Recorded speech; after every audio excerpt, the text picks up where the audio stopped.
Okay, good morning everybody, and Hazaku Baruch. Thank you for joining us on this beautiful Sunday morning as we are moving along into a beautiful new Perashat Vayera. Okay, not to be confused with Vayera. Perashat Vayera means to appear. Who appeared to whom? Well, Pasuk says, Vayera elav Adonai. Hashem appeared to him. Okay, interesting. A pronoun, him. Who's the him? Hashem appeared to him. You don't start a book with the word he, or him, or a pronoun, or they. You have to talk about the noun. Who is the noun? Vayera elav Adonai. So, we go to the most prior noun, and that's the end of last week's Perashah, and it was actually about Avraham Avinu doing the mitzvah of Berit Milah. Okay? So, God appears to Avraham. And what was Avraham doing at the end of last week? He did the Brit Milah. Rashi says, Levaker et haholeh. This was the third day of Avraham Avinu's circumcision. It's the most painful day of the Brit Milah. Vayera elav, and God was coming to see how are you feeling. How are you doing? He's checking up on you. Sending him some flowers. Vesha'al bishlomo. Okay, so here we have a beautiful mitzvah of Hachnasat Orchim, Bikur Cholim, visiting the sick. God is the one visiting Avraham who is sick. Very nice. And we learn from here. The mitzvah of Bikur Cholim. We learn from here that if someone is not feeling well, that there's a mitzvah to call them. There's a mitzvah to check up on them. A mitzvah to see how they're doing. After all, God does these things, so we have to emulate Him. We have to do it. Okay? The many reasons of why we do Bikur Cholim, but we're not going to get into Bikur Cholim today. All of a sudden, as Avraham is there being greeted by none other than God Himself, who appears, what does Avraham see? He sees Vayisa einav vayar veheneh shelosha anashim. He sees three men wandering in the desert, and Avraham says to God, excuse me, I have important matters to tend to. And Avraham excuses himself, leaving God, running to see and attend to the three wandering people. And he says to them, my masters, if I find favor in your eyes, al na ta'avor me'al avdecha, please don't leave. Pass not away from your servant. Come into my tent, take some water, wash your feet, stay under the tree. Let me give you some bread, eat, and then I'll let you go along your way. Okay? So Avraham Avinu is going from one mitzvah to the next, where God is visiting the sick, and Avraham runs to do which mitzvah? Which mitzvah does Avraham run to do? Visiting guests into his home. That's the mitzvah of Hachnasat Orchim. Okay? And our job is to learn from Avraham. Avraham is the paradigm. Avraham is the classic, quintessential Hachnasat Orchim. Avraham invites to his house. He's the guy. When you think of who do we learn from? Avraham Avinu. Beautiful. And it's, why not? This is what he does. He's in pain. It's the third day of his milah. Of course we're gonna learn from him. Who was greater than Avraham? Anyone greater than Avraham when it comes to inviting guests into your home? No, right? Here's the problem. Here's the question. We're going to find in just a couple of pages that God tells Avraham that He's going to destroy Sodom. And Avraham stands up and he prays for Hashem to please forgive them, give them another chance. And God says, no, not happening. I'm done with them. And so, we read later on how the two angels, take a look and compare the two episodes. Just fast forward please to chapter 19 verse 1. Okay? We just read chapter 18 verse 1. Let's go one chapter. Chapter 19. Vayavo'u shenehem malachim Sedoma. Two of the angels come to Sodom. Velot Yoshev b'shar Sodom. And Lot is sitting there at the entrance of Sodom. Vayar Lot, and he sees. Vayakom likratam, and he gets up. Vayishtachu apayim arza, and he bows to them. Vayomer, hinene Adonai, please my masters. Same exact phrasing. Suru na'al bet avdechem, please come to my home. Linu, sleep. Rachatzu raglechem, wash your feet. Mamash, literally a student of Abraham. Lot is perfecting what it means to do achnasat orchim and learning from your rabbi how to do it. We should be very proud of Lot. So what Abraham does with the 3, Lot does with the 2. Same exact thing, just one was 3, one was 2, but it's the same. He's sitting there looking for guests. He's looking for them. He's sitting at the entrance of the Sha'ar Sodom. He runs to them. He says, please come in and eat and sleep and wash your feet. And then they say, Lo, ki barechov nalin. They decline. Okay, we don't find that by Avraham, that the angels declined. We find that over here. So, what would Lot say? What would you and I do? What would you do if you offered someone to come over? They said, no, thank you, I'm good. Then we would, okay, good luck. If you change your mind, let me know. Vayiftzar bam me'od. Lot insists. Yeah? We all know what that looks like. Insisting. In Arabic, we say tfaddal. Come in. Welcome. And we insist. They say, no, I'm good. No, please, tfaddal, come, please, we insist. Someone comes over, we offer them food, right? In the Persian world, it's called tarafing. To taraf, to go back and forth and to insist, eat. Okay? We all have the insisting. So it comes from here, Lot, vayiftzar bam. He doesn't take no for an answer. Come and eat, come and sleep, come and wash your feet. So they finally agree, and they get up and they come into Lot's house. He makes to them a meal, matzot. Right before they go to sleep, the people of Sodom gather around Lot's house and they say, Lot, where are the guests that came to you? Ayeh anashim asher ba'u elecha halayla, otziem elenu v'nede'a otam. Bring them out here so that we can know them. Rashi says, what does that mean, that we can know them? Rashi says they actually wanted to violate them. B'mishkav zachar, with homosexuality. Bring out the guests.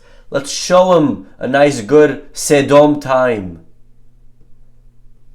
Now, Vayetzel lehem Lot hapetcha, Lot, who is now responsible for his guests, he goes out to the front and he says, listen guys, let's be reasonable, alright? Let's talk about this. Let's see, maybe we can figure anything else out. And he says, guys, why you gotta be so wicked? Come on. Let a couple of strangers stay in my house for the night. And look what he even does. Look how far he goes. Lot realizes that they're not going to take no for an answer. So he says, alright, you know what? I'll give you my 2 daughters that are virgins. Take them and do whatever you please. Just don't do this horrible, repulsive act with my 2 guests. They're under my shade. They're under my roof. Vayomeru gesh hala. And they said to Lot, stand back. At ease, soldier. Stand down. Stay out of the way. Look at this guy, Lot. He just came himself to live over here recently, and now he wants to judge us and tell us how to act. You know? You come here as you came to our country. Don't now be our moral rabbi and guru. We're going to now treat you worse than them. And as they approach to take Lot, the angels quickly grab him, they pull him in, and they struck everyone with blindness. And we know what happens at the end of the story. Lot ends up running away with his 2 daughters, and everyone else gets burned. Okay. Now this is amazing for a few reasons, but one of the reasons is I'm very fascinated and impressed at the level of hospitality that Lot portrays. Here is Lot, who lives in Sodom. He learned from Abraham what it means to invite guests, but unfortunately he no longer lives in a place of democracy. He lives in a place that they don't appreciate chesed, they don't appreciate inviting guests. And it would have been very easy and understandable if Lot would have just dropped all of his values that he learned. And he doesn't. He brings in the guests, and when the people of the town challenge him, he is willing to even give up his own daughters, but just not to have his guests be violated. It's very, very impressive level of achnasat orchim that Lot portrays. And the question is, why doesn't Lot get any credit for achnasat orchim? We think of achnasat orchim, we think of Avraham Avinu. Yeah, but so what? Avraham did it in the middle of a desert. No one's gonna fight you against it. You were neighbors with people that appreciated you. Now, like Lot, try being like a Lot. Try giving it and hosting when you live in Sodom. That's much more impressive. Why doesn't Lot get any credit for his hachnasat orchim? Is that a good question? Valid question. The answer, Rabotai, many answers to this question, but I'd like to share with you the answer that's given on more of a Hasidic vort. And actually, if you look in the Psukim, you'll notice one difference. You know, we found a lot of comparisons between the two stories. But I'll show you one very important difference between the three people that Avraham hosted and the two people that Lot hosted. When it comes to the three of Avraham, look what it says. Vayisa enav vayar vehine shelosha anashim. Avraham sees three people. Three normal people. Avraham hosted three average Joes. But when it comes to Lot, it says Vayavo'u Shenei Hamalachim. When it comes to Lot, they weren't two people. They were two angels. And that, my friends, is the difference between Avraham and Lot. Lot was ready to host angels into his home. He was ready to invite significant people. People that have fame, people that have honor. That's nice, that's great, but that's not impressive. Impressive is Avraham. Impressive is when you're inviting Shlosha Anashim, three regular guys. That's real Hachnasat Orchim. A lot of times you speak to somebody and say, hey, tell me, do you do Hachnasat Orchim? Oh yeah, all the time. I have my friends over. I invite the rabbi to my house. I invite that family. All of whom have money. All of whom have a house. All of whom already have their own meal. That's not Hachnasat Orchim. That's Hachnasat yourself. That's creating a close social group. That's an investment for your business. That's creating, friends. That's nice. That's Hachnasat Orchim. You want to do Hachnasat Orchim? Invite three nobodies to your house. Did you invite someone that doesn't have a place to eat? That if you said no, he may have to just do with whatever he got from Friday morning. That's impressive.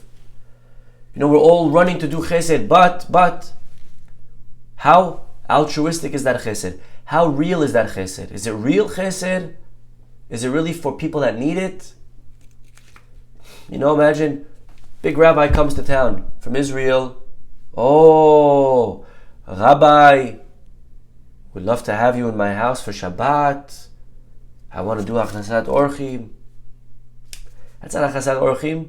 The rabbi has 80 other invitations. If he doesn't go to you, he'll go to the other 79. You know what's Hachnasat Orchim? The rabbi that's not famous. The guy who's not popular. The guy that you don't know his name. The guy that you walk by in shul and you're like rolling your eyes because who's had that? Who's this guy? He's a fake phony. Invite that guy to your house. That's what Avraham Avinu did. And we find this, by the way, by Avraham, in an earlier episode last week. So let's go back to last week for 1 second. And the Pasuk tells us that Abraham went down to Egypt because there was a famine in Israel. And then Paro finds out that actually Sarah's his wife, not his sister. So he sends off Abraham with a lot of money. And Abraham goes back to Israel. And the Pasuk says, chapter 13, Pasuk 3, Vayelech lemasa'av. He starts traveling according to his journey. His journey. What does it mean according to his journey? Rashi says right away, Vayelech lemasa'av means that when he returned to Israel, he followed the same route that he took on the way down. He stayed at the same hotels that he stayed in on the way down. Now that's actually very impressive. You say, what's the big deal? You stay at the same hotels. If you liked it the first time, you probably like it the second time. But the difference is that when Abraham came the first time down to Egypt, he was poor. He had to stay at the 2-star hotel. He had to stay at the regular. Now Abraham is loaded. Abraham is rich. You wouldn't expect Abraham to stay in the same place. Now Abraham has money. He should stay at the Ritz. He should stay at the 5-star. What are you doing going to a 2-star hotel? Imagine a person flies coach. They would love to fly private or based in the business. They just can't afford it. And then they start making a lot of money. And then you see this guy flying all of a sudden coach. What are you doing? Fly business. Doesn't make sense. So Abraham over here, why is he staying at the same inns that he stayed in the first time? Rashi has 2 answers. Rashi's answer number 1, Behazarato para akafotav. He had debt. He had a debt that he had to repay. On the way down, he didn't have money. They let him stay there on credit. So Abraham's first responsibility was to pay back those people. Now that meant that he would have to sleep at a cheaper hotel. He has money. He could have gone to a more expensive hotel. But I owe debt. I have a debt. I owe my employees money. I have to pay them. That should be your first priority in life. A very important lesson. Abraham, when he had debt, it haunted him. Don't owe money. It's not your money. How do you feel when someone owes you money? Doesn't feel good. You can't go to sleep maybe. So here's someone that you owe money to. Make sure you pay them. So Abraham goes to pay all people back the debt. And we explained last week that maybe it's not even on a deeper level, maybe it's not only a financial debt, maybe there was a spiritual debt that Abraham has. Because on the way down, people would ask him, if you were God's messenger, why are you so poor? And Abraham didn't have an answer. So that's the spiritual debt. Open-ended questions, unanswered questions that he couldn't answer. And now that Abraham had money on the way back to Israel, he stays at all of those same places, showing them his money, answering the questions, paying back the debt. Beautiful. Rashi though says the first answer. Before that answer, he gives a second answer. And that is, Limidcha Torah derech eretz. Torah is teaching you over here, derech eretz. You know what's derech eretz? Derech eretz means proper conduct. Torah is teaching you proper conduct. Shelo yeshane adam me'achsanya shelo. That a person shouldn't change from their host. I'll give you an example. If you are a person, let's say you're a rabbi. In the beginning of your career, you're not a famous rabbi. Yeah, no one knows you. So, one guy was very generous and he invited you into his house for Shabbat. This guy who invited you himself was nothing fancy, nothing impressive. Regular guy inviting a regular rabbi. Now you made it as a rabbi. Now you became very, very big. And all of a sudden when you go back to that town, everyone wants to have you over. And along with everyone are the rich people and also the simple guy. Derech Eretz says Proper conduct says, go back to the first guy that you stayed at the first time. That's the right thing to do.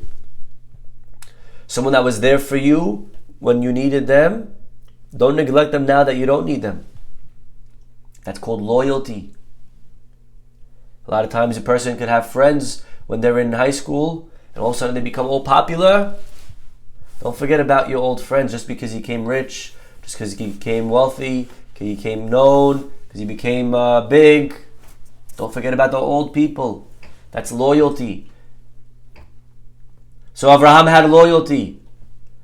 Yes, he didn't need to stay at those hotels, but he was loyal. You guys took me in when I was poor. I'm going to stay in your inn now. That's a high level. It's a level of loyalty. We find loyalty by Moshe Rabbeinu as well.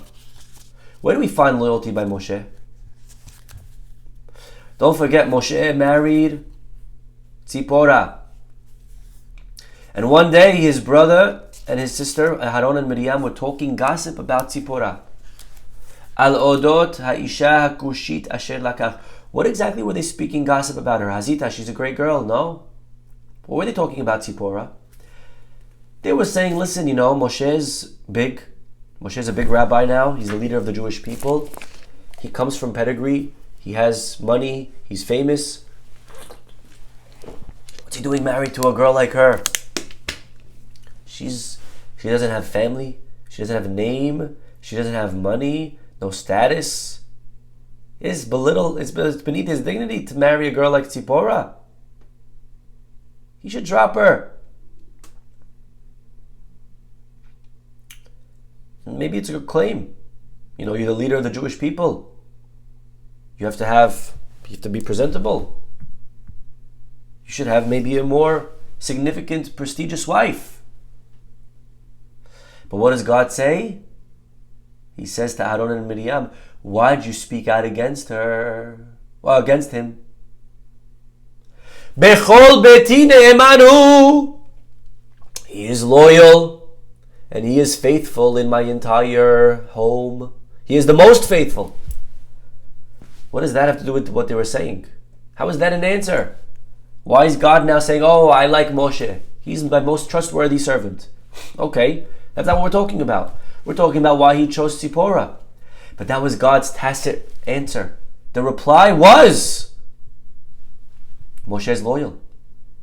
So Tzipora, who married him when he was a fugitive, you want him to now drop her because he made it? That's not loyalty. Someone was there for you when you were a loser, when you were poor, when you were a nobody. Now that you became a somebody, don't just forget about them. Don't just drop them down the garbage. Moshe has loyalty. Tzipora was there for him. Now that he made it, he's going to make sure to be there for her. Limitcha Torah derech eretz. That's proper conduct. The hotel hosted you when you were poor, Abraham. Make sure now that you're rich, you go to the same hotels. A rabbi goes to somebody when they're poor. You become a big rabbi. Make sure you stay at the same people. Someone was there for you when you were in the beginning of your career. You're rich. Don't forget about them. Make sure you go. This is hakarat hatov a little bit. This is gratitude. This is loyalty. It's a very beautiful high level. Baruch Hashem, many people over here in the community, we all do this. Baruch Hashem. This is very, very nice. And so coming back to our point,